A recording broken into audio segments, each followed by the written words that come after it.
Matt Bernier taking a look at the mandatory Rainbow Six payout from Gulfstream Park on Saturday, Florida Derby Day. Going into Friday, there's a giant carryover. I believe it's over 2.5 million. It is a jackpot wager as far as Friday is concerned, but Saturday, whatever the pool size is, it's all gotta go. The sequence kicks off in race number 9 and concludes with the Grade 1 Florida Derby. You can find free formulator past performances over on the Race of the Day page on DRF.com. That is where you can get everything for the Florida Derby. But we'll also kind of do a quick gloss over the first 5 races of the sequence. Anytime I do any of these videos, I don't like to put out ticket maker play, but I would strongly encourage you to use DRF Ticket Maker simply because you can emphasize your opinions accordingly. You can then go on, click that Bet Now button, and it will go right into your DRF Bets account. It's a beautiful thing. No need to punch individual tickets. But again, for this exercise, I just want to go over a number of horses that maybe you agree with, maybe you disagree with, just throw some ideas out there. And you do with it what you will, because you are, at the end of the day, the handicapper, and you're the one that needs to make the call, whether or not you agree or disagree with some of these opinions.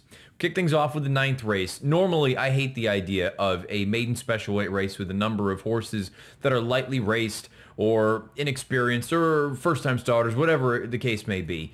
But in an instance like this, I don't hate it, because at least you're going to get the opportunity to see the tote board and see who's taking money. Mile and a 16th on the grass. Again, these are 3-year-olds. Mile and a 16th, as I just made mention again. Maiden special weight ranks. I'm going to look at 3 horses in particular, 8, 10, and 2.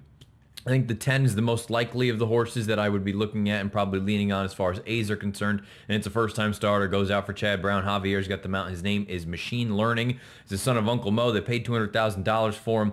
There's a number of things here. You just look at it and say, you know what?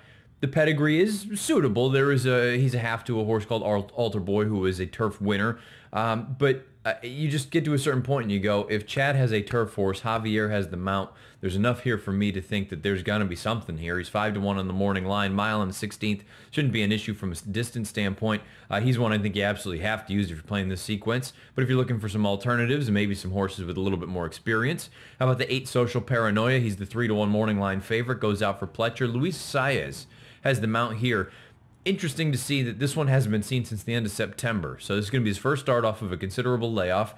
You would imagine he's going to be ready to go for a spot like this, but there's no guarantee. Last time we saw him, he was actually stakes placed. He finished 3rd in the Grade 3 Pilgrim behind 40 Under and Some Like It Hot Brown. We know what Some Like It Hot Brown has come back to do. He's a nice horse here as a 3-year-old.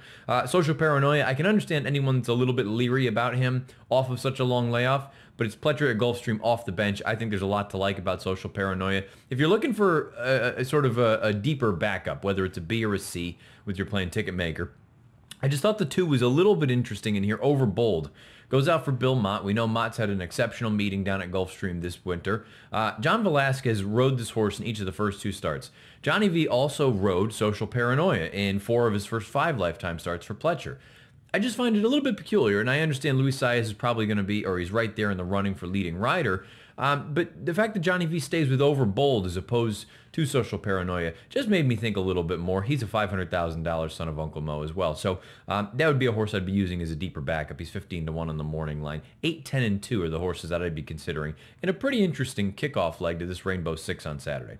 10th race is the first of the stakes races in this sequence, the $100,000 Sand Springs. I think there's one horse that most people are going to gravitate towards. She's breaking from the outside. That's the number 10 Proctor's Ledge. It feels very straightforward that if Proctor's Ledge shows up with her best race, I think it's better than anybody else in this field. I think it's better than anything that they can produce. But she is coming off of a considerable layoff. Haven't seen her since the middle of October. You do wonder if she's going to be ready to go for this race, or this is a means to an end to get ready for bigger races down the line, whether it's the Distaff Mile at Churchill Downs on the Derby undercard or Derby weekend, whether it's the Just a Game at Belmont Park, which is a 1-turn mile. But it's nice to know she's 2 for 2 at Gulfstream Park. Brendan Walsh does a great job. Johnny V retains the mount. Outside post, no bargain, especially at a mile. Breaking into that first turn, you essentially start right there. But her best is just better than everyone else's. I think most people are going to look at her. If you're looking for an alternative, oddly enough, the morning line, I think you got to take this one with a grain of salt. I'd be stunned if Proctor's Ledge isn't the favorite. Morning line favorite's Valedictorian, number 5 horse. She's just rock solid. She shows up. She runs her race. Look, she's won 10 of 25, so I don't want to say more often than not she can't quite get it done. This class level, I suppose it's a little bit unsure. Maybe this is the deepest end for her, but at the same time, with the form that she's in, the way that she runs down there, her running style, she's versatile. I think you have to use her. So either use her as a backup sort of B, Or maybe you throw her right in there as an A, considering that a horse like Proctor's Ledge is going to take the lion's share of the money. And if you can beat her off the bench, maybe you do get a little bit of inflated value on a horse like Valedictorian, who really, when you look at it, from a recency standpoint, I think they should probably be really close as far as off post-time odds are concerned. But from a multi-race standpoint, I think Proctor's Ledge is going to take the lion's share of that money. Move on to the 11th race. Non-winners of one other than 7/8 of a mile on the main track. When I first saw this name show up in the PPs, I said, oh my goodness, talk about a blast from the past. The first horse I'll talk about is the number 4. I think the 4 Rock Dock is interesting for Brian Lynch. Haven't seen him since the middle of the summer last year at Belmont Park. He was in a non-winners of 2 other than for State Breds. Now he comes back here. He has run relatively well off the bench. One of his victories is off the bench, and the last time he came off of a significant layoff in March of last year at Aqueduct, he was only beaten by a half length. So I think Rock Dock at 8-1 with Javier aboard is some interesting value.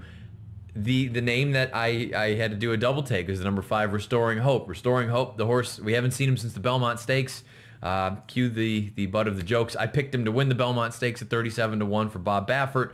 The reason I find him interesting here, his races, the numbers that he earned as a 3-year-old are fast enough to run with the best horses in this race. He's 9-2 on the morning line. Arad Ortiz has the mount, but he's no longer with Bob Baffert. He is now with Jason Service, and the Service barn just continues to roll along. This type of move is positive for them first after the trainer switch off of a 180 or greater day layoff. Perhaps it is a means to an end. But boy, I just think he's the kind of horse that you have to use. Even if you want to use him defensively, that's up to you. But I'm definitely going to be having a little bit of Restoring Hope here in this race, the 11th down at Gulfstream on Saturday. Move on to race number 12. Non-winners of 2 other than going a mile on the grass. This is one I think you can spread a little bit deeper. 4 horses that I was intrigued with, the 1, the 2, the 3, and the 11. The 1 is Pagliacci. This is a horse most recently gate to wire winner, stretched out in distance. Timeform US had the fractions color-coded blue, so had a lot of things go her way in there, or his way, excuse me. I do wonder, off of a little bit of a layoff, if there is some other speed. How is that going to affect this horse? It's 2 for 14 lifetime. Interesting to see that the most recent run was a victory, and the only other win to date was all the way back in the career debut and 14 lifetime starts. So Pagliacci, I don't know that you want to put all your eggs into this basket, but one that I would definitely consider. The 2 Tombalane, I think on the stretch out and distance is going to be forwardly placed. So if Pagliacci wants to go, I think Tombalane either presses throughout or just sees fit to go, clear off, and say, come and catch me. The best race for this horse certainly is good enough. The 0 for 5 record at Gulfstream, a little bit of a concern. The distance is also a little bit of a concern. But on his best day, I think this horse, Tombalane's a little bit intriguing. The 3 Neepawak coming off of a long layoff. It seems like it's a bit of a theme here for a number of these horses on Saturday. Goes out for Mark Cassie, Johnny V with the mount. It predominantly campaigned last year up at Woodbine. Over 3 on synthetic, but you have a much better record overall on turf, 2 for 9 lifetime. This distance, maybe it's a little bit on the short side. Maybe this is a means to an end to get ready for something longer, getting back up to Woodbine here in a few weeks. But I do think there's a chance that if this one just shows up and runs one of his best races, and keep in mind, off the layoff last year, broke his maiden down at Gulfstream with a nice enough number, an 83 buyer and a 100 raw timeform rating. I just think he fits in here, and I think he's a little bit intriguing. The other horse, just to quickly touch on, is the 11 in here. That's Second Mate. The outside post is no bargain. Goes out for Jorge Abreu. Javier has the mount. Gets a little bit of class relief going from that stakes race most recently. Ran well enough in the Sunshine Millions turf. 2 starts back. I think a replica of that race, I think, is going to be pretty darn tough to beat in here. 4-1, no bargain. But again, in a race that basically at this point, you're just trying to stay alive, I think. You could go a few different ways, but I do think this is a reasonable position for this horse. The outside draw, again, no bargain, but one also that I think you should consider. I would spread a little bit deeper in this race, the 12th race of this sequence. Let's move on to the final 2 legs of the Rainbow for Saturday. They are graded stakes races. The 13th is the Grade 2 Pan Am.